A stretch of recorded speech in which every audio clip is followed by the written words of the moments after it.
Hello गाईस, माझं नाव आहे पारस आणि माझा हा फर्स्ट व्लॉग आहे. मी पुण्याला जॉब करतो आणि आता दिवाळीमध्ये मी गावाला चाललेलो आणि ते पण जनरलमध्ये. हा एक अनुभव म्हणून मी प्रवास करतो. माणसाला अनुभव असणे गरजेचं आहे, कारण की अनुभवाने माणूस पुढे मोठा होतो. पुण्याची ट्रॅफिक तर तुम्हाला माहीत आहे कसली. पुण्याच्या ट्रॅफिकमध्ये अडकलेलो होतो आम्ही आणि काही वेळानंतर पुणे स्टेशनला आलो. पुणे स्टेशनला आल्यानंतर थोडं चांगलं वाटलं की आता आपली जर्नी सुरू झाली. इथून अपनी मंजिल तो यही है, यही से चालू हो जाएंगे उसका रास्ता. निकलते निकलते हिंदी मराठी एकत्र काही नाही, कारण की कसं आता मी राहतो गोंदियाला, तर कसं भाषेचा प्रश्न म्हणजे हिंदी मराठी हा की आम्ही हिंदी पण बोलतो आणि मराठी पण, म्हणजे सगळ्या लँग्वेज येणं चांगली गोष्ट. आता मी तिकीट काउंटर शोधत होतो.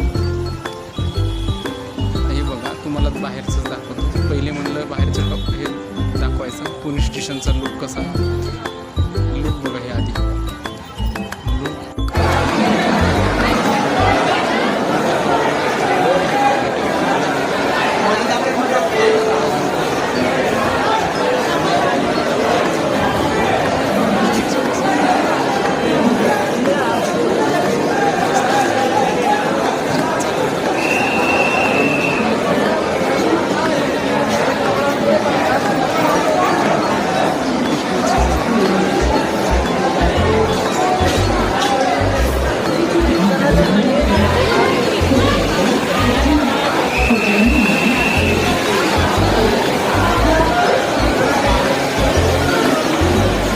ट्रेनमध्ये बसलो आणि हे बघा डाक पार्सल.